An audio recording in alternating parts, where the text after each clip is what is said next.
Agong gembira Pakatan Harapan bersama kerajaan.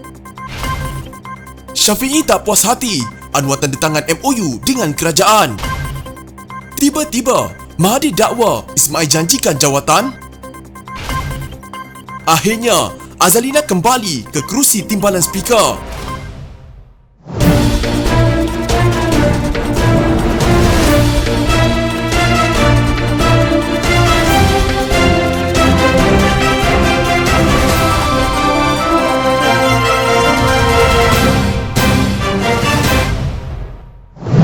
Yang di-Pertuan Agong menzahirkan rasa syukur dan sukacitanya atas kerjasama rentas parti melalui Memorandum Persefahaman MOU yang dimeterai antara kerajaan pimpinan Perdana Menteri Ismail Sabri Yaakob dan Pakatan Harapan yang disifatkannya sebagai pendekatan bersejarah. Istana Negara dalam kenyataan yang dimuat naik di Facebook berkata, Sultan Abdullah Sultan Ahmad Shah berharap MOU itu dapat segera mengakhiri kemelut politik. Seri Paduka Baginda menzahirkan harapan bahawa dengan termeterainya MOU transformasi dan kestabilan politik ini, kemelut politik dapat diakhiri dengan segera dan ahli-ahli Dewan Rakyat dapat mengetepikan agenda politik dengan bersatu hati serta bersepakat berusaha menangani wabak penyakit berbahaya demi kepentingan rakyat dan negara. Seri Paduka Baginda mengulangi pandangan Baginda bahawa rakyat tidak wajar dibebankan dengan kemelut politik yang tidak berkesudahan pada ketika negara bergelut menghadapi isu kesihatan dan kelembapan ekonomi akibat wabak penyakit berbahaya. Menurut kenyataan berkenaan, Istana Negara berkata Agong telah menasihati ahli parlimen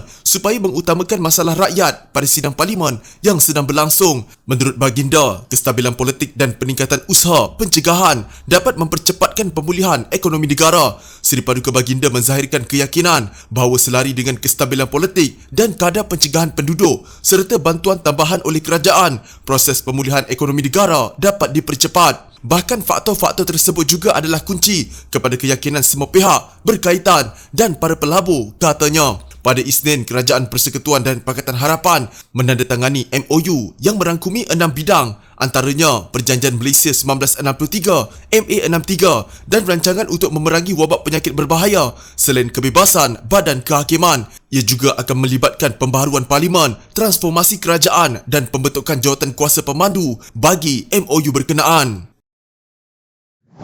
Muhammad Syafiee Apdal, warisan sempurna, membidas rakan pembangkang dalam Pakatan Harapan kerana menandatangani Memorandum Persefahaman MOU dengan Kerajaan Persekutuan. Presiden warisan menegaskan langkah syaratan tahun lalu telah mencuri mandat Pakatan Harapan dan sekutunya, tetapi sekarang Pakatan Harapan sanggup bekerjasama dengan pihak terbabit. Kita kuasa yang ada, diberi mandat oleh rakyat, dirompak mandat itu. Ya, kita akui betul, kami bersetuju. Namun sekarang kita kerjasama dengan mereka. Kita menandatangani memorandum dengan mereka. Kita tidak sedar hal itu. Di mana nilai hidup kita? Saya tidak mahu pada akhirnya jika kerajaan sekarang gagal dan oleh sebab saya telah menandatangani memorandum itu, saya juga akan turut sama dianggap gagal. Rakyat akan melihatnya tentang bagaimana kedudukan pemerintah negara ini, kata Syafiee ketika berucap di Dewan Rakyat. Jelas Muhammad Syafiee ini tidak bermaksud dia tidak peduli terhadap negara atau nasib rakyat ataupun perpaduan negara akan rosak jika dia tidak menandatangani MOU untuk bekerjasama dengan kerajaan itu.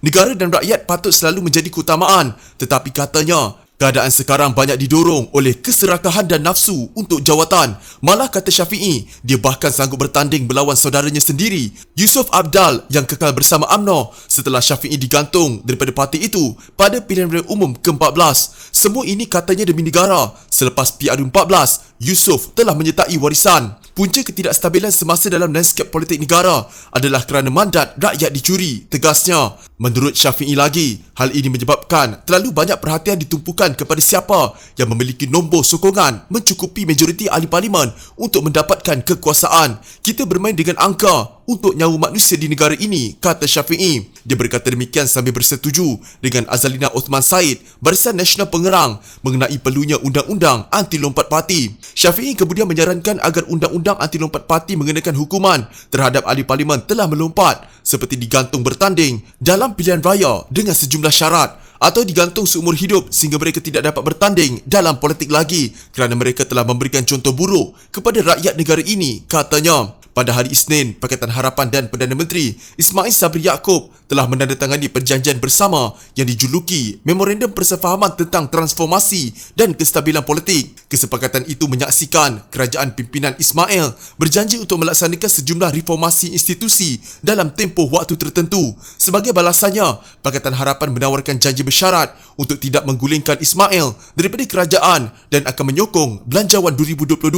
Pada ucapannya kemudian, Lim Guan Eng, Pakatan Harapan Bagan, mempertahankan MOU itu, menegaskan Pakatan Harapan masih memainkan peranan sebagai pembangkang. Sekiranya kerajaan melakukan sesuatu yang salah, kami akan mengkritik. Sekiranya ada rasuah, pembaziran, pembangkang tidak akan melepaskannya. Jangan fikir hanya kerana kami menandatangani MOU, kami memberi mereka pas percuma. Tidak. Kami masih pembangkang, kata Lim. Dia juga mengulangi bantuan langsung yang dapat diperolehi rakyat daripada MOU itu apabila kerajaan bersetuju suntikan fiskal RM45 bilion untuk memerangi wabak penyakit berbahaya.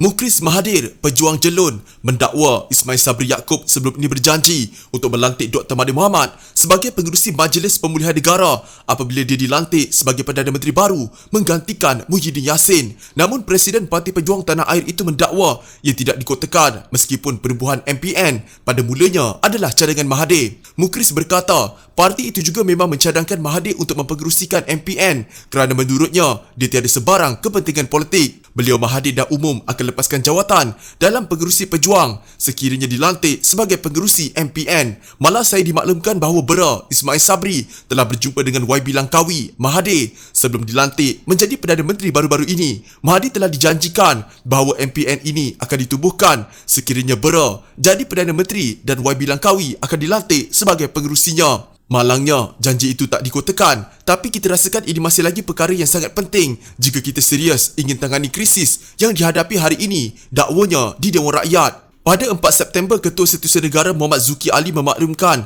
bahawa bekas Perdana Menteri Muhyiddin Yassin dilantik untuk mempengerusikan MPN, satu kedudukan yang bertaraf menteri. Mukhris menegaskan pihaknya telah mencadangkan Mahathir sebagai pengerusi MPN. Adalah cadangan kami, Ahli Parlimen Langkawi pengerusi MPN. Ini kerana tiada kepentingan politik yang nak diletakkan. Beliau sendiri umum akan letak jawatan pengerusi pejuang sekiranya dilantik pengerusi MPN, katanya. Mukhris turut mendakwa kerajaan pimpinan Muhyiddin Yassin sebelum ini menceplak idea Mahathir untuk menubuhkan MPN yang diteruskan oleh pentadbiran Ismail. MPN dicadang oleh Langkawi sewaktu menghadap agung sebelum ini. Sejurus kemudian kerajaan di bawah pimpinan Muhyiddin umumkan kerajaan nak melakukan Pelan Pemulihan Negara PPN. Tak apa, kita anggap mungkin ceplak idea, tapi asal niat membantu rakyat kita tidak halang. Kemudian Menteri Keuangan ketika pentadbiran Muhyiddin setelah jumpa Ahli Parlimen Langkawi bincang mengenai MPN, kemudian mengumumkan penubuhan MPN tetapi melantik Pagoh sebagai pengerusi. Beliau berkata pihaknya terkejut apabila kerajaan pimpinan Ismail